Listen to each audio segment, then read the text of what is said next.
Could your daily routine be full of hormone disruptors? There are more than 1,000 hormone disruptors living rent-free in our environment right now. In our food, our water, the air we breathe, the clothes we wear, our skincare, they all mess with our hormones. The good news is we don't have to suffer through it anymore because now we have Hormone Harmony, a formula made only with herbal ingredients that are shown to reduce hormonal symptoms of women of all ages. Since I've been using Hormone Harmony, I have felt more balanced, and other women feel the same way. The biggest benefit, they say, is feeling like myself again. That's what women mention over and over in their reviews, and there are over 30,000 reviews for Hormone Harmony. For a limited time, you can get 15% off your entire first order at happymammoth.com. Just use the code DATEABLE at checkout. That's happymammoth.com and use the code DATEABLE for 15% off today. Armoire makes getting dressed easy. With a clothing rental membership from Armoire, build the perfect wardrobe with brands that are high quality, unique, and recommended just for you. All you have to do is take a 5-minute style quiz and select items from your dynamic personalized closet. The styles show up at your door in as little as 2 days. Then when you're ready for new clothes, just swap them out for more new-to-you styles. Now, I went on a girls' trip to Santa Fe recently, and I rented all of my outfits from Armoire. It was so much fun putting together a mix of casual and formal looks, and my favorite was this pair of white wide-legged jeans from Paige that went well with everything. Now, I wouldn't normally own anything white because I can be kind of clumsy, but with Armoire, I just ship it back and they'll take care of keeping the pants in pristine condition. Right now, our listeners can give Armoire a try and get up to 50% off their first month. That's up to $125 off. Just visit armoire.style/dateable. That is armoire.style, spelled ARMOIRE.style/DATEABLE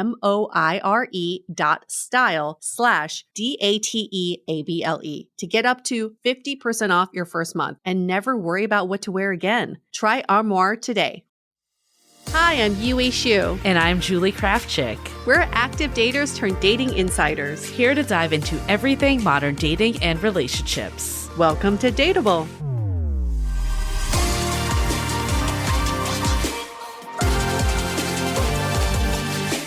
Hello, Dateables.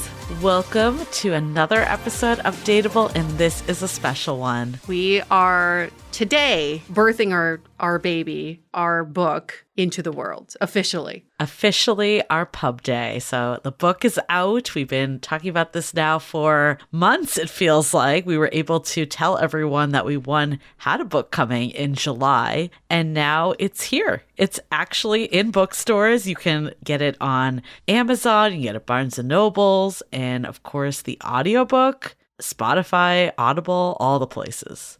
Do you think pub day is like an industry term? Because I don't think I've ever used that term till we published a book, you know? And now it's like, oh, pub days. Oh, it's 100% an industry term. I've definitely never used that word before, but I feel like I hear people say it all the time. Yeah. But what was the word you used to use? Like release day? I guess. The book is releasing? Or just, yeah. It's out. I don't know.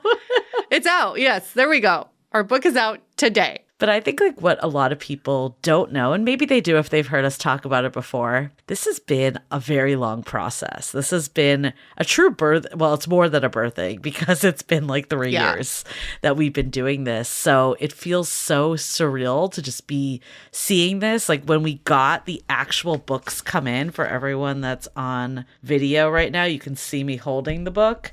But when we got this physical book come in, the final copy, I was just like, holy shit, it's come to life. It's real. It's real. No going back. 2021, we had that first conversation. It's nuts how much has happened. And so we're going to dedicate this episode to some of the questions you all have sent in about our show, the book writing process, the book in general, and whatever is on your mind. Anything goes. We're not going to censor any of these questions. Nope. And before we get into it, though, of course, go pick it up if you have it already pre-ordered. If you were so kind to pre-order, then we're so excited for you to get it because it will finally make it to you in the next week or so, depending on where you ordered, maybe Amazon like day. But we're really really excited to hear just your feedback and what you think of it and all of it. So can't wait. But yeah, if you haven't got it yet, you can still do it.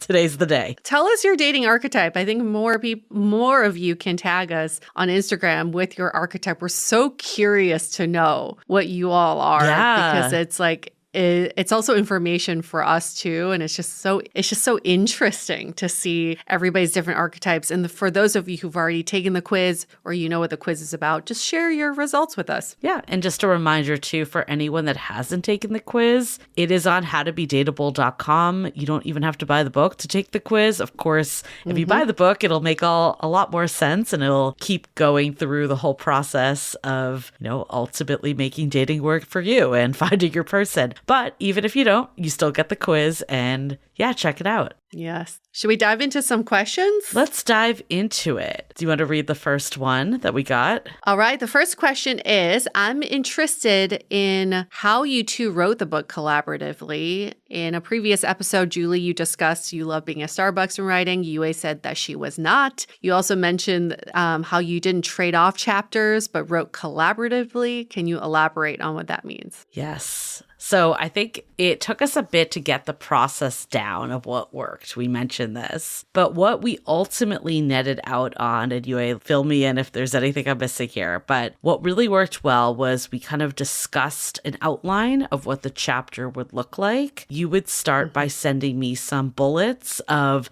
ideas that you had for that specific chapter. Obviously, I had ideas as well. And then I would start structurally getting those words on paper and get that over to you, and then you would give it a rewrite from there and fine tune, say, oh, I don't think this is necessary, go through it a bit, and then we would just kind of rinse and repeat and start that cycle that we kept kind of building off of each other's work. Yeah, it was a lot of rinse and repeat, like you're saying, to even get to this structure of writing the book too. Because like what this person had asked in the beginning, we were trying to trade off chapters and alternate chapters, and we soon discovered that certainly Yue's not very good at putting words on paper in a timely manner. I just had a really hard time.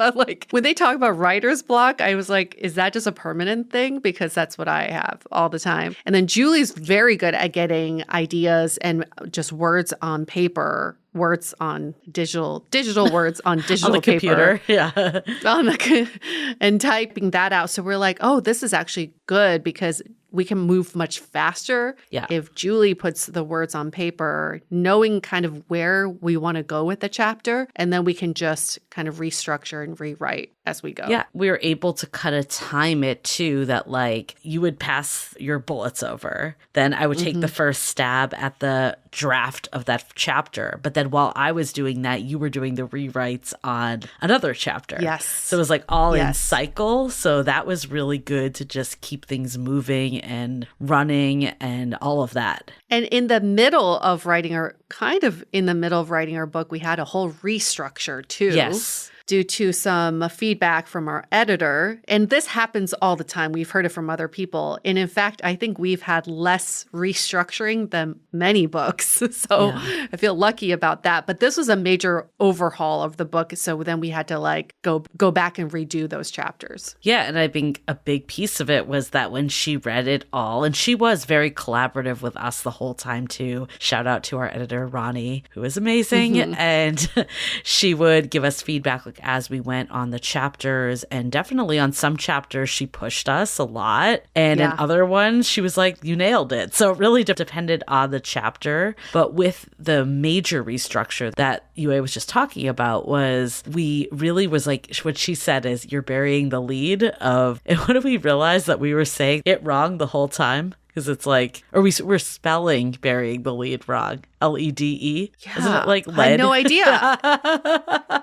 No, actually, you can say bury the lead, LEAD, which is what most people think it is, but traditionally it's spelled LEDE. Yeah. Burying the lead. It's just so, we're like, what? I just remember you were like, my mind is blown right now. Yeah, I did not know that's how you spell it. But she was like, there's something with these archetypes. Because I think it was like probably a couple chapters in. I think it was that we did the 4 traps of dating, then the archetype. And she was like, no, this needs to come to the front. And that was a huge restructure in the sense that everything now revolved around these archetypes. And I actually think it ended up being so much stronger because of this change, because it really personalized the book and it let people look through the lens of the archetypes that they discovered early on. Yes, I'm glad for that restructure, but it definitely took some time to do that. Yeah. Okay, another question. What was something you decided to cut from the book? Well, this was also part of the restructure, was a lot of personal stories and anecdotes. Yeah. You'll still see some of that. You'll see like Julie's Corner, Yue's Corner, where we share some of our own stories. But in our first couple iterations, we had more of those stories infused. And we actually thought the book would utilize our own stories to set as examples for what we're trying to communicate. But I think our editor was like, you know what? I don't think we need this much personal detail. Well, I think it was just a lot of stories what was happening, because we had these 5 characters that correlate with the archetypes. And actually that was a big shift with this restructure that we talked about of making things more around the archetypes. I think we had like 3 characters before, or maybe 4 characters, and then the 2 of us. It was just like a lot of random stories, and they didn't really all tie together very well. So that was a big thing. But it's funny because like when we pitched the book, the team was like, we want more of you, like from the proposal. Because I guess an insider's thing is when you're pitching a book, you have to do a whole book proposal. And while there were a lot of overlap from the proposal, I wouldn't say we just like took the proposal and wrote the book. It definitely does not look the same. And there's a lot more that got developed along the way. But one of the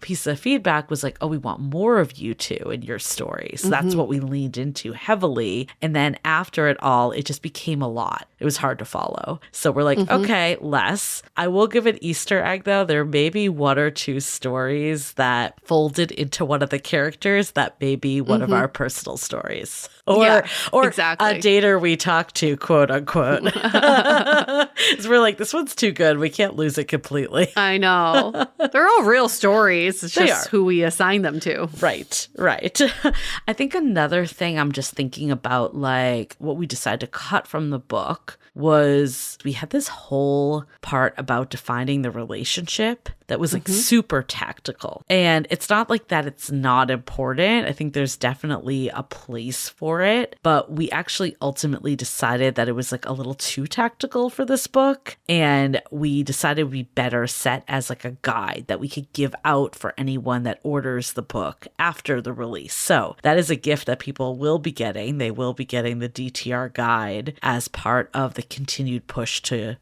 order books. Yeah.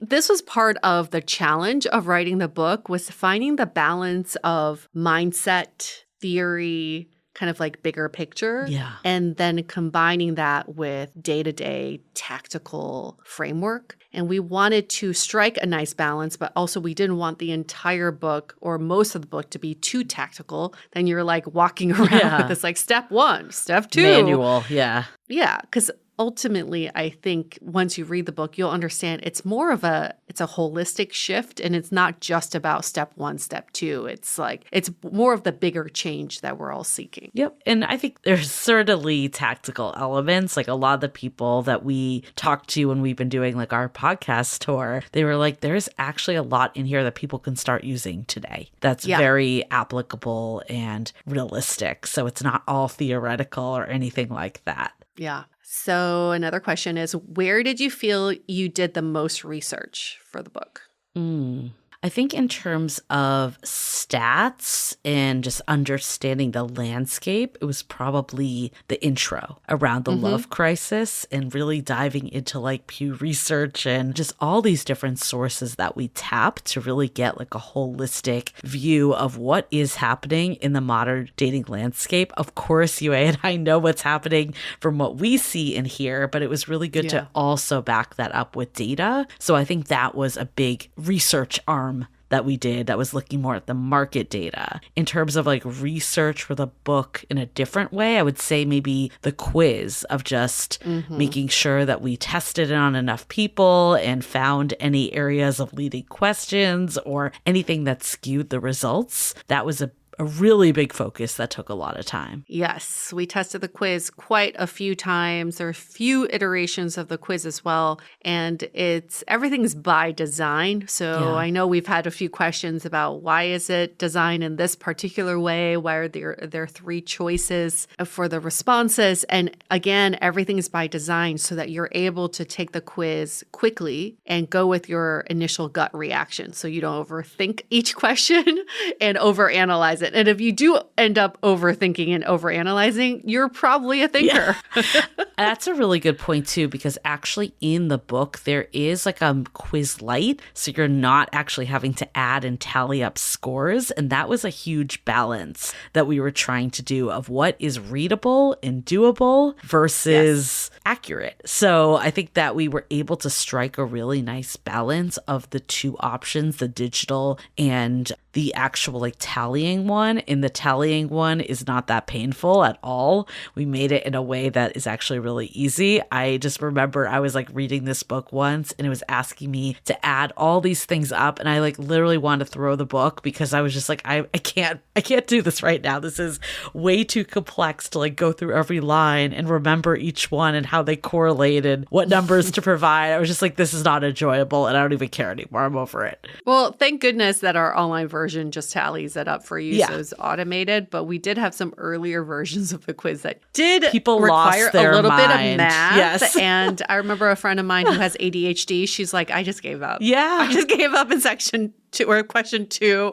I just can't focus. I know. We're like, okay, we get it. Even if it's simple math, it's just like, I think it takes too much brain power to do the math and to answer the questions. So we get it. We learn. I just remember I went out to drinks with one of our moderators of the Facebook group, Jason, and I was having him do the quiz on my phone. Oh, so God. It was like even worse. This was the version that was, painful. And just looking at him do it, I just felt so bad. It took so long. I was like, I need to buy you your drinks for doing this. And then afterwards, like I came back and I'm like, yeah, we definitely need to simplify this dramatically. So yeah, in the book, it's like literally tallying up a section and it's so much easier than doing any math. No math required. Yeah. Just counting. Okay. What do you think was the most surprising part of writing a book? I love this one. I'm glad someone asked. I think I've said this on another podcast we were on too. I think I'm just still surprised by how long this whole process has taken. Yeah. When we first started the journey, I think our agent was like, oh, it takes most people around 2 years. And the overachiever in me was like, oh, we're not going to take 2 years. We're going to finish this book in 2 weeks. Like seriously, I was like, how hard could this be? Like, why would it take so long? And now 3 years later, I'm like, yeah, okay, I get it. I will say that was not a surprise to me. There was no way we were doing it in 2 weeks. I was like, okay, I think initially I thought it'd be 2 years. Maybe like from the day we got like the initial reach out. I think even the time it took to like do the proposal took a long time. But that was really important because that was like the basis of the love crisis. The archetypes kind of got formed in that stage. So it was a very essential stage for us. And shout out to our old agent, Anna, at the time that helped us with a lot of that. That was really fantastic. And I think the biggest surprise for me maybe was, I don't know, I'm going to stick with this actually, how much I enjoy doing the audiobook. That was the biggest surprise for me because I think I was like not dreading it, but a little because I've heard from a lot of people that, even podcasters be like, it's not like doing a podcast. It's really hard. And I think it was a lot more fun than I thought it was going to be. I thought it was just going to be really draining. Yeah, I think it's good that you went in with the expectation that it was going to be really draining and then ended up having fun doing it. That's probably better. And then shout out to our producer, Erica, who I think that was why it She's was amazing. amazing. Yeah. And I had a We had great such a good time. studio. Yeah, we both had great studios in SF and LA. And I think just the whole process, like we were in there for like 4-hour stretches. That's a long time. I remember the first day I did it, I did 4 hours, and then we did a recording with Gemma Sebeg. Oh, Gemma. Yeah, Yes. that was another day that I had one. But the first day after, I was like, oh, I'm cool. I'm good. I can do this recording with Gemma. After the recording, I was like, I need tea. I can't talk. That hit my limit. Yeah, definitely. Oh, the other surprising thing was really just the whole process of getting a book published is still surprising to me. Yes. And I know we've talked about this process before, but I think it's worth repeating, is the way we experienced finding an agent and getting a book published or getting a book sold is kind of different. It's kind of a non-traditional way, I would say. Yeah. So our editor found us first. Our editor from Simon Element of Simon & Schuster found us first. Ronnie. Yes, love her. She emailed us, but for us to officially be in the running, I guess, to sell our book or to pitch our book, we needed a representation. Yes. So then Ronnie's actually who introduced us to a few agents for us to meet with so that we could have representation. And once we had representation, we had to go through the book proposal process, even though we did have a publisher who was interested. And then after the year of the book proposal, we went back to Simon Element because it was more of like a first look deal. Like they get first dibs on, they say yes or no to our proposal. And that's when Ronnie said yes. So it's interesting because it's like we took a year to go back to exactly where we started, which was pitching the book. But in order to even pitch the book, we need a representation. It's kind of like we went backwards. I think that was surprising too, that it took like a year. Got that initial email from her December 2021. You put the proposal in front of her October 2022. I remember because I was in Hawaii and like when our agent sent it. And then the next week we had a meeting with her and her team. And then the next day they gave us an offer. So it was it took so long to do the proposal. And then the actual offer piece took no time. Yeah. Yeah. But it also was a good use of time because the book proposal was a way for us to organize what the eventual book would be. So it wasn't it was a whole year of doing busy work. No. But it's just still so fascinating that our publisher, our editor, is who found us our representation. Well, I just remember for so long, I was like, I really want to write a book. And I actually went so far to take a book proposal class over COVID. Yes. And I remember telling you about it after, and you were like, this sounds great, but where is the hook in this? What's the premise of the book? And I was like, oh, it's just what we've learned from Dateable. And you were like, I feel like it needs more. And I feel like we were able to get that more in this book proposal process with our agent and really fine-tuning what is the message that we're putting out there. And I think if we just went from talking to the publisher, getting the deal, and just writing, we would have been totally lost in spinning our wheels for a long time, or wouldn't have had as good a product. Yes. Yeah.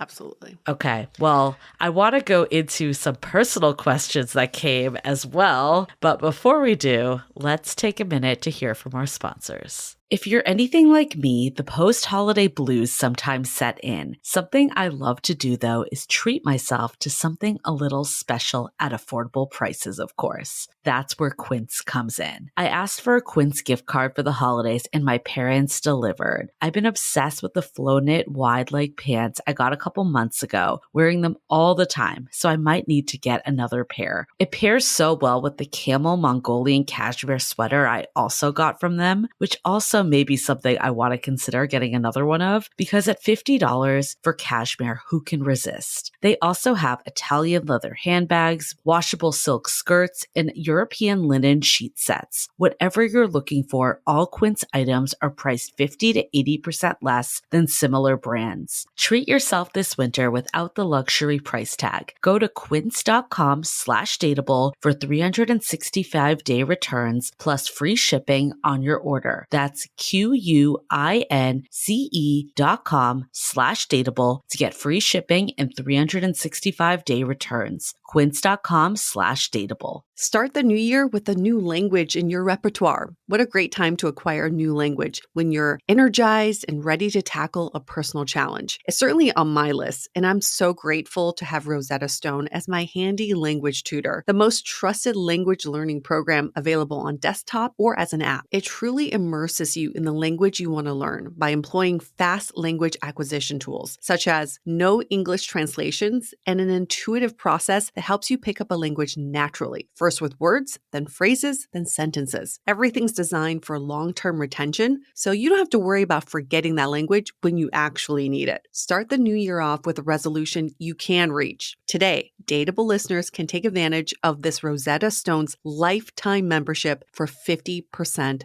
off. Visit rosettastone.com/today. That's 50% off unlimited access to 25 language courses for the rest of your life. Redeem your 50% off at rosettastone.com/today. Today. Yue, this is for you. You're in the hot seat. This one came in for Woohoo! you. Yue, how do you think your breakup and search for yourself after that impacted the book? How do you think the book might have been different if that had not happened? I'm not sure if the book would have been drastically different because the principles are still the same, but the supporting stories would have been a lot different. And I think in a lot of what we are talking about in the book is like you're the CEO of your love life and that you have agency over your life. And that part really resonated with me after the breakup. It's like I do not need to lose myself in the breakup because the best thing I can do for myself is to thrive. Yeah. And that has nothing to do with the ex or what happened. It's like, why wouldn't I want to do that for myself and live my best life? So I think in the book, how that impacted the book was that we were able to punch that up even more and also not to have the relationship drive your happiness and your fulfillment. You be the one driving that fulfillment. There are more stories about this breakup that are in the book to support these factors. But I think what I said in our previous episode when you interviewed me too was like, we were able to look at the book from multiple angles. And I was able to then see it from the angle of a newly single person. It resonated with me. And there were areas that where I was like, we can punch this up. And then there were some areas that I was like, you know what? We shouldn't minimize some of this, like the dating traumas, the heartbreak. Like, I think we can definitely talk about those more and not minimize them. And also getting rid of a lot of the positivity statements, like, you got this, or like, it's going to be great. As a newly single person coming out of breakup, I was like, this is the last thing I want to hear, but I want to know that I have control and I want to know that things are just going to get better from here. Yeah, I think that was what I was going to say too, is like there's one chapter, persevering through it all. That's the end. And I feel like it's a really important chapter because, like, of course, we hope that you read this book and that the next day you magically meet your person. But that's not always realistic. And a big part of dating, and I found this in my journey, was just keep going and like keep dating. And I do think that like if you're giving advice, like when you're single, you don't want to hear from like your married friends or like friends in relationships of like, just keep going, you know? Yeah. It's not like it's not valid. It definitely is. But I think we were able to strike a balance of like, you got this, maybe not in those exact words, but like, I don't know. I would say there's maybe some like pump you up, like where you're cheerleader, but then also not like over the top, like that it feels like disingenuous. Yes. The times where we do say stuff like, you got this, it's backed by reasons why you got this, because we give you the tools to back you up. So I'm glad that we put more substance and meat behind these motivational statements versus just like empty cheerleading, you know? And then for Julie, how did your dating experience play into the book? What was one of the most important things you learned that you passed along? Yeah. Well, I think for me, it was abundantly clear, probably before the book, but the book really solidified it, of just how I was really investing in the wrong people for so long and settling for less than treatment. And also, I think putting a lot of weight on the validation of others. And I don't think I would have ever used that word ever, but I did look at dating as a way to measure my worth. I remember like times where I hung on to the bad situationship because I could say I was with someone. And I definitely had my dreamer tendencies that I built things up to be a lot more than they actually were. Because part of it was to be like, I also am fitting in, I have a relationship, but also because I didn't really know what a real relationship looked like, a lot of it. And I think like the dating experiences, that maybe the one thing that I passed on was, I think, the investing chapter. That one still sits with me today, of like, how do you determine who to invest in? Because it's really hard, especially I think for people like me that want to see the best in people and give people chances. Like, you want to be supportive and understanding, but also you don't want to get taken advantage of and just funnel your energy into the wrong people completely. So I think the investing chapter really gives a lot of frameworks of like, okay, this is happening. How do you react to it and actually get the information and gain the clarity so you can make a decision that ultimately serves you, and that you funnel your attention into people that are reciprocating your efforts, not just anyone that you have chemistry with. Part of that confidence in what you just said, also I saw what you did in the Gaining Clarity chapter where we talk about your dating North Star. Yeah. And you were very clear that you wanted to be with someone who prioritized you. And I think just by having that simple clarity around what you're looking for, it was so easy to say, oh yeah, that past relationship, he didn't prioritize me. That's why it didn't work out. It was like the explanation you needed to just move on and to just fully understand why it happened. I agree. I mean, I think like that one and the investing and maybe showing up too at different stages of my dating life. Like, I still remember the moment that you and I were in Austin and we were like, what's that common theme? Like, whenever you say like you take these 5 steps and you meet your person, but like there's always some like, I don't know, like cornerstones, I guess is a good way to put it. Like things that are like boulders of what were those big moments that gave you that like push to meet that person. And I think like a big one for me, I mean, we have this framework around like letting go, gaining clarity, showing up, investing appropriately, and then persevering through it all. And I look back and like all of those did play in so deeply. And I actually remember I did this video for Instagram and it was like, you ask like how you meet your partner and the short answer is Hinge, but the long answer is actually perseverance. Like, you just keep, again, it's that keep going. And Nikki Novo, I will give her credit over and over again. Having her, she was, for anyone that hasn't heard the story or knew, she was a medium that we had on our podcast and she did readings for UA and I. And she was like, for me, it was like, I could feel it. Like, your person's around the corner. You're going to meet them soon before like your next birthday. But you might go through that period where like you're meeting a lot of people that are wrong for you. And like you run the risk of getting jaded if you don't see it as just part of the course. And I think having that in my mind was such a game changer because I didn't let like the person that didn't work out or the person that ghosted me get me down. I was just like, okay, it's not it. They're still coming. And that whole mindset was so different than maybe how I had dated before.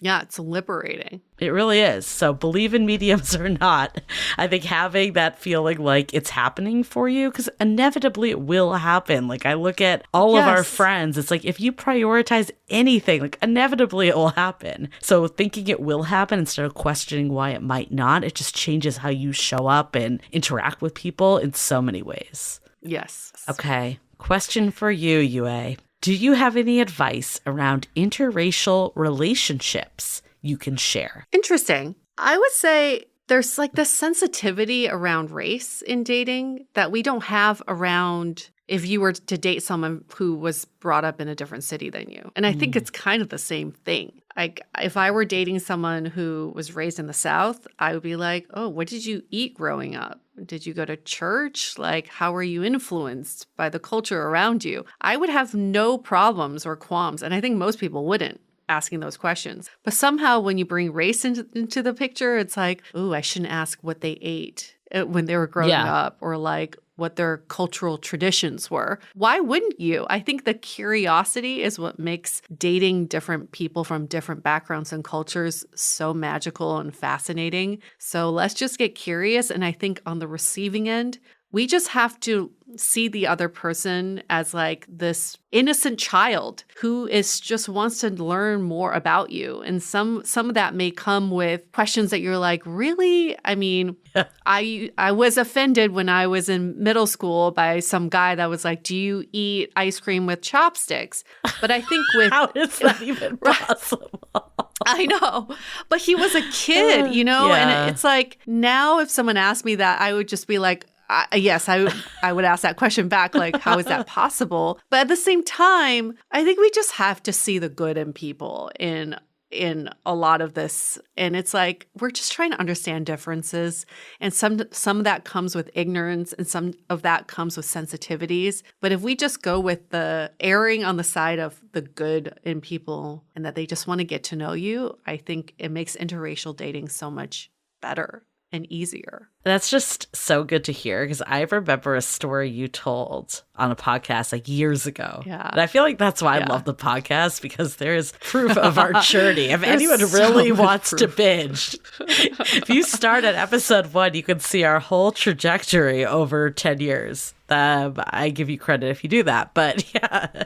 And I remember there was this episode that you talked about a guy like inviting you out for dim sum, and you were like really offended by it and like would never say anything. Like, it's so interesting how you've shifted that. I know. And it's like, I've done stupid shit too, you know, like I remember in New York, I was dating a Jewish guy and I brought him a pastrami sandwich for a picnic. And he was like, interesting that this was your choice for me. And I was like, I don't know, it's just something in my mind or through movies or whatever. But like, yeah, dumbass shit that I've done that I think, but again, that was out of wanting to please him or wanting to make him happy. It wasn't coming from a bad place. I wasn't being malicious. It was definitely ignorant. So I think I've gotten over that now, especially now dating, you know, my man friend who is white. Like, there's still areas where we're like, interesting. Yeah. That's how you grew up and that's how you view money. That's how you view life. That's how you view food. But it comes from curiosity, and there's so much more excitement around that versus judgment. Since this is an AMA, I'm going to also ask you something, even though it's not in our questions. I'm jumping in. But I guess, okay, with your man friend, you both are of different races. Like, what has come up that's either been like a bonding moment, like because you've discovered and learned about each other, or has there also been any like point of contentions of feeling misunderstood that maybe you work through? I think I think this will eventually be a bonding moment, but one of the it's not even an issue, but something we work through a lot is my prioritization of my parents. And I think in a lot of Asian households, it's like family comes first. Yes. Many of you know, I go down to Orange County to see my parents once a week. So then in his eyes, sometimes I abandon him for those days. You know, when I'm with my parents, we've gone to a point where we have a nice balance of where I spend my time. And he understands that when I'm with them, I prioritize them. And when I'm with him, I prioritize him. Both things can be true. Yeah. But it is something we've had to work through because he doesn't see prioritization in that. He shouldn't have to.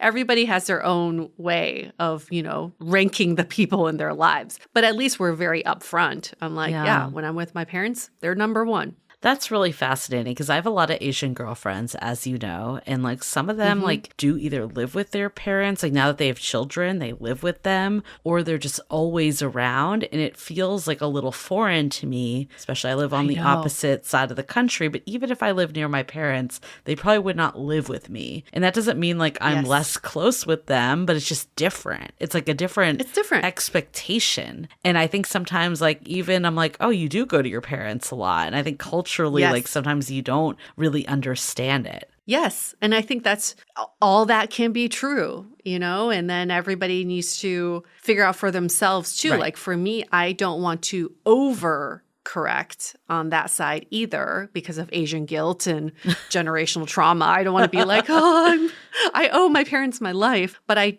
do choose to spend time with them because I'm obsessed with my parents and we have a great time. And I am an only child. I feel like my time with them is limited. And he understands that. So one thing that I think has been a breakthrough is he's like, if we do eventually move in together, like well into the future, I can see your parents living with us. That time comes. Okay, I was going to ask that. Yeah. And my parents are like, hell no, we'll never live with you. We'll never give you that burden because my parents have seen their friends do that to their children. My parents are like, no, you'll always maintain your independence. But I'm like, never say never. You know, you just never know what's going to happen in the future. As long as my future partner understands that that could be a possibility, that's all I need. That's it. Yeah, that's really great. Is there anything you've learned about him and his upbringing that you're like culturally kind of blew your mind?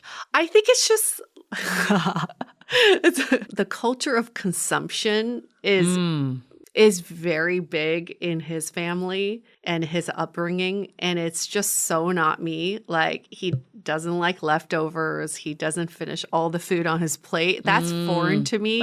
And in the beginning, I used to be like very judgy of that. He also just consumes a lot. He likes multiples of something he enjoys. And I'm like, one of that shirt is enough. But he's like, I need it in every color. So it's just that difference. But at the same time, it's like, all right, that you lived 50 some years like that. Yeah. And I lived 40 some years like this. So that we're just different. Right. That's That's okay. not to say that every white person is like over consuming. No, it's his culture. Yes. And I get that because I mean, I relate to like more of this immigrant mentality too a bit with being raised Jewish. And like, that's something that's like not how I operate that much either. Although I should say that because a lot of my family members do operate that way. So maybe that's a false statement. Maybe it is individualized, but I could see like coming from an immigrant household that you're like, why do you need all this? That's not like the value that you had. Yes. But I'm glad you brought that up, that it's not a white thing. It's just an upbringing thing. That's why I'm like, interracial, we don't even need to call it interracial. It's just different upbringings. Right. And there might be Asian people out there that aren't super close with their family. That's possible Plenty. too. Right. Plenty.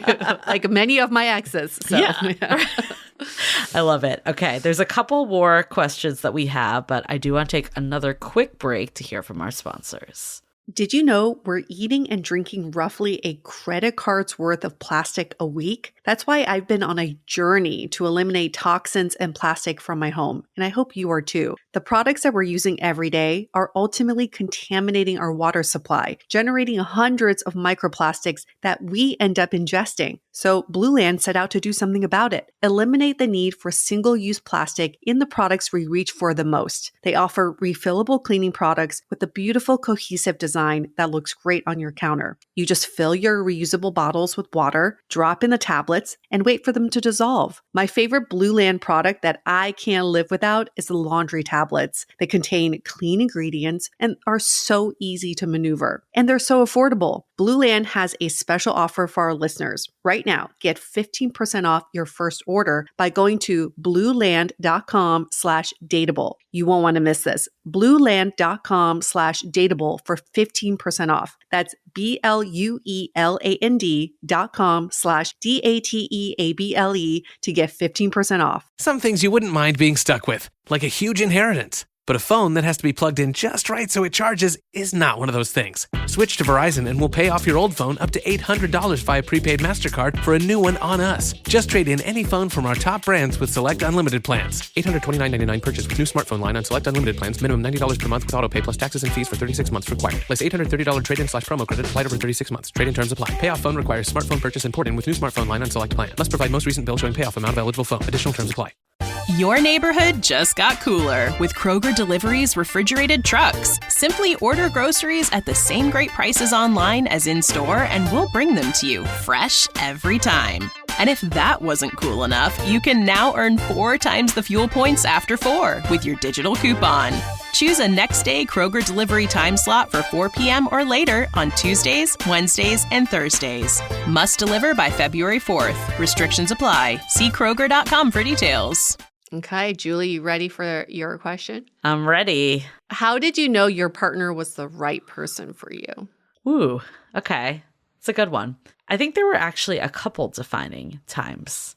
I think early dating, I don't know if I would say I knew he was the one then because it's early dating and you only know someone so well, but I knew he felt different. That was a big piece of it. And the fact that I bring this up a lot and have said this in the book of like, I never was guessing with him. It always felt very like peaceful. He'd ask me for the next date on the date and he would always text when he said he would. I would hear back from him quickly. Like there was just never that feeling that I got of anxiety that I had in the past with other people. And I think part of it was the work I had done on myself at that point too. So that's part of it. But also the person, right? Like someone will bring out those anxious sides if you are, predisposition to it. And I definitely am. And that was always something that was a struggle for me in dating. So the fact that I just felt that the ease of getting to know each other, I think one, it like let me like drop my guard too. And like we could just connect better and focus on the actual like fun parts of a relationship over like the anxiety spirals that come with dating. So I think that was like a pivotal point. But I would say, there were a couple other points along the way, and a big piece of it was how we dealt with conflict. And some of them were like hard conversations too, and misunderstandings. And, actually we even had like one of those at the very early stages. The fact that we were able to like talk it out and work through it and feel closer at the end,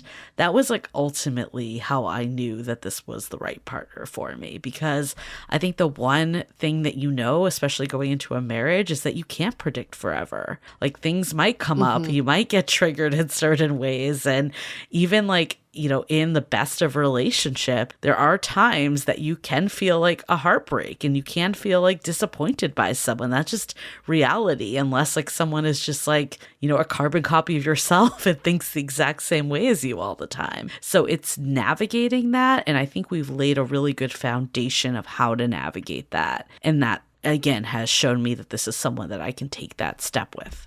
Yes. I think he was always different from the beginning. I think there were moments like when you first started dating, I remember there were a few moments you were about to run, like in anything, Definitely. There was conflict. And I guess in subsequent months and years, you never revisited those issues again. And I always thought that was really telling of a relationship, is that you weren't building resentment for the same issues over and over again. That's what ultimately kills a relationship. So I thought he was different in the fact that he was willing to work through conflict and also to work through them so that you don't have to revisit. Yeah, I think it's just like the commitment that was always there. He'll say every day, like, I choose to be here. Like, I'm here because I choose to be here. Yes. And, there were a couple times that like my instinct was to protect myself. And he was like, I'm not going anywhere. Like, I'm in this with you. And I think that I just never got that before. Like, and I think that's why my instinct was that, because I hadn't gotten it before. And I think like on another surface, we actually have in the book, the only 7 things that matter when, kind of like deciding if you should invest in someone further. And this part is actually has been super popular on a lot of the interviews that we've done. And I remember our editor was just like, this alone is the value of the whole book. Obviously, it's more value because of the book. And I think part of that, it came from clearly like our research of talking to all these couples and people that we've seen make it work. But a lot of that was fueled also from my personal experience of like what ultimately matters when you're with someone. And a big piece of that was consistency. That's like number one. I won't go through all of them, but that was step one. And I've said that before, like that was always there. And without that, you just can't, you can't let things build. Like there's no way that you could have a relationship if like the foundation isn't even there to begin with. But I think the biggest one that I've said too, and this isn't like an exact 7 thing that matter, but it almost like hits 2 of them, of we just never stop talking. Like that is something I say when people ask like, how did you know? And that kind of relates to like feeling like your best self around the person. And then also what we call the Sunday test, that you can just do nothing with them and still have a great time. Like we can go grocery shopping and it's fun. And I think that to me has also been just like outside of the more difficult moments, the more easy moments of just how effortless the connection felt. Yes. definitely felt that. Okay. UA, back to you. How did this book help you date differently when you were single again after your breakup? Yeah, I think one thing that made me think of was like, you can be single and not actively looking, and that's okay too. And for the longest time, I thought if you're single, you have to be actively looking, and that's what dating means. But this book helped me realize a lot of that work of dating, it's also dating yourself and being at a place where you really understand yourself. So instead of jumping back into, I guess, like full action dating, every step I took was very intentional because I would check in with myself and be like, do I like this? Am I enjoying this? Is my body accepting this? And am I excited? Those 4 questions is what led me to not be on the apps when I was single. Nothing against the apps, but in my body, I was like, I'm not excited about it. I'm not enjoying it. And I think my time will be spent elsewhere. And so that's what I did. I poured my time and energy into tennis. So I feel like I actually dated tennis for a while before I dated humans. Yeah. But it's the same principles apply to how you spend your energy and then how you attract because of the energy that you're putting out there. And I still remember this was the first time that being a single woman, I didn't need to hang on to every interaction or every person that was introduced to me. So if you remember, my friend introduced me to this guy. It was a blind date, I guess, but we had been texting, and it was like full action texting for weeks because he was away. And then he's like, when I get back, let's get together. You seem great. I mean, we had great conversations. Sure. Yeah. Okay. And then when he came back, it was silence. And then a week goes by and I'm like, hey, is everything okay? He's like, oh yeah, but I'm back on the road. Let's get together next week. And then silence again. And I think the old me, without writing and reading this book, I would have been like, oh, just let it go. Like, it's fine. It just, he'll probably just reach out again and you guys can hang out. He's probably just busy. But the new me was like, I'm going to close the loop because I can't be with the right person if I'm with the wrong person. And even if I'm not dating this guy, my mental energy is with him, thinking about him. So I wrote that text to him that was like, I'm looking for someone who reciprocates, who, wants to actually hang out and get together. It seems like you're not really in that space right now, but I wish you the best of luck. Yeah. Didn't get a response back, but hey, I closed the loop on my end so I can be like, I don't need to think about this dude. I can move on. And that was a big step. And I think that the book really helped me to think in that way. So how you spend your energy really matters. Well, I had a similar story with that too, of like sending the text. The guy did actually respond and was nice about it, but obviously it didn't go anywhere. But it did free me up to meet my partner. And I, we have this text to send that we put on Instagram. And we put one of this nature up. And you get a lot of people that maybe aren't enlightened by Dateable that are like, oh my God, my pride, or like, I shouldn't have to send a text and all that. And it's like, can just do nothing. But if you're going to be spending all your time thinking about this person, expending that energy, you're not doing it for them. You're not sending that text to change their actions. You're doing it for yourself, to free yourself and to be like, I'm in control of this. Like, this is me being the CEO and leading the path. And also recognizing I want someone that can make a plan and stick to it. That's not that hard. It's the basics. And I deserve that. Why would I keep giving effort and energy to this person that has demonstrated they cannot do it? Yes. Part of this is the validation trap. I used to think you don't close the loop because I wanted these people in my orbit that they would come back and they would send these random texts. My confidence used to depend on how many random texts I get. Like, hey, thinking about you, or it's been a while, or hey, just want to say hi. Now, when you have clarity in what you're looking for, where you want to spend your energy, you don't get those random texts. You don't get the No. riffraff. I call it riffraff. You don't get the random DMs. You just don't get the people like that who are trying to resurface because you put the energy out there that you don't want that. You don't allow that in. It doesn't make you less desirable. It doesn't make you less dateable. It actually makes you more dateable. That was so loud and clear to me while writing this book. It's like, I can clear the garbage from my life. And that used to be validation for me. I don't need that because that is actually a facade for validation. Just by having all those people around does not actually mean that you're getting love and support, commitment, consistency, any of that. You're not getting any of your needs met. All you're getting is just garbage and noise. So we can take out the garbage. I think another one, I remember you talking about this in another podcast we did. Maybe it was with Rory Uphold. I can't remember fully. And she was talking about, no, it was with Julia Mazar because she asked about this when we came back on her podcast. I remember you talking about this guy that wanted to go to like a jazz club. And you were like, old Jue would have just like pretended like I like jazz and gone along with it. But I'm not going to be a dating chameleon. I want, just be like, this is what I want and this is who I am. And obviously like the person, doesn't mean that like we can't have a relationship because they like jazz and I don't, but we can find an activity that we both like. Or, I'm not pretending to be someone I'm not. And that was a big difference, I think. It takes so much more energy to pretend to be someone you're not. It really does. It really does. Okay. One more question for you, Julie. Okay. What was one thing that helped you stay hopeful that you would find your person?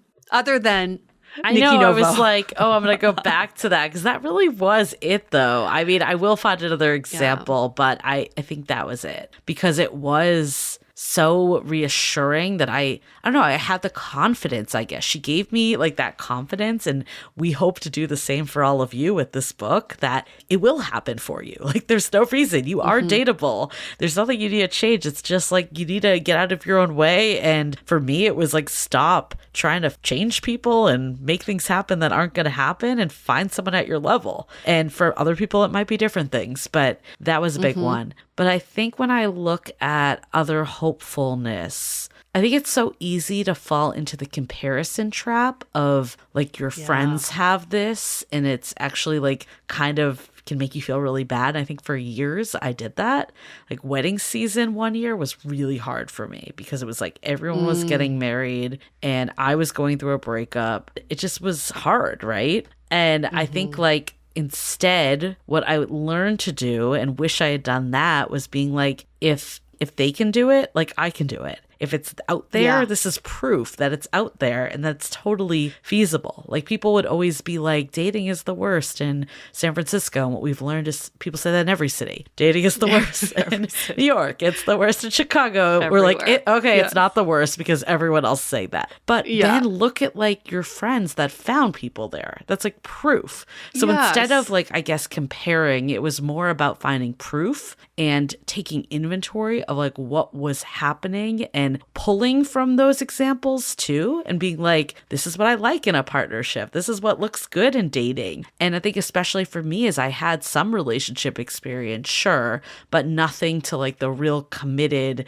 like we're in this, like I had a boyfriend for many years, but looking back and I'm like, we were not in like a committed partnership at all. It's so obvious. We were not doing our lives together. We were seeing extended dating, I guess. But like seeing other examples shows that like what you can have. Yes. Beautifully said. Yes. And that's exactly the mindset that led you to your now fiance. Yes, it is. And, I really do believe that when people read this book, they will feel hopeful and optimistic about finding their person or, deciding what they actually want out of their love life. It's okay if you read the book and you're like, I want to have a kid by myself, or I want to, go on a dating sabbatical and not date for a bit. Whatever it is, that's like honoring yourself. But I think ultimately we want to remove this feeling of like dating is the worst. It's this chore. It's like ruining my mental health. Like we want to make it that it's something that feels peaceful and easy and fulfilling. And I think the last time for both of us dating, we had that. And in the past, we had not had that. It's the knowing. It's the, when you date, knowing that the right person's just going to come along at the right time. Like knowing your person's right around the corner, knowing that you're deserving of love, knowing that you're dateable, you're untouchable. Like you're just like, hey, no, I'm just gonna thrive in life, and everything that's meant for you will show up in the way it's supposed to.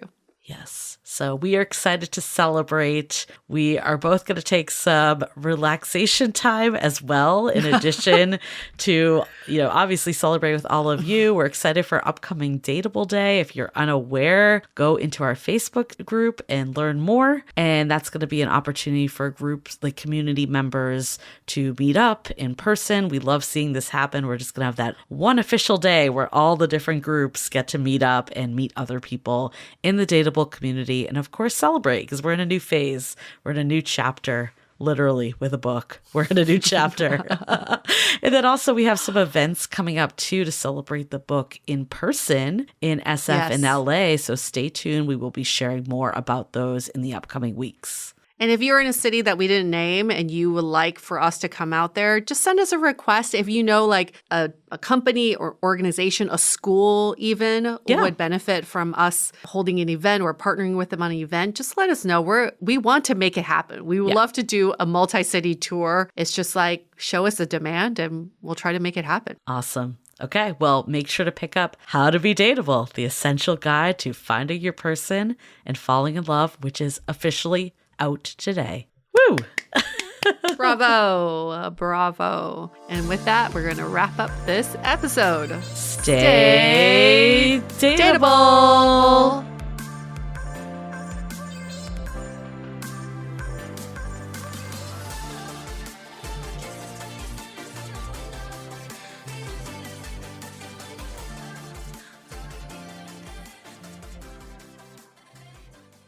Some things you wouldn't mind being stuck with, like a huge inheritance. But a phone that has to be plugged in just right so it charges is not one of those things. Switch to Verizon and we'll pay off your old phone up to $800 via prepaid MasterCard for a new one on us. Just trade in any phone from our top brands with select unlimited plans. $829.99 purchase with new smartphone line on select unlimited plans. Minimum $90 per month with autopay plus taxes and fees for 36 months required. Less $830 trade-in/promo credit applied over 36 months. Trade-in terms apply. Payoff phone requires smartphone purchase and port-in with new smartphone line on select plan. Must provide most recent bill showing payoff amount of eligible phone. Additional terms apply. Kroger Delivery has one mission: to deliver the freshest food right to your door. That's why our drivers are pros. Our trucks are refrigerated. And when it comes to low prices, we always deliver.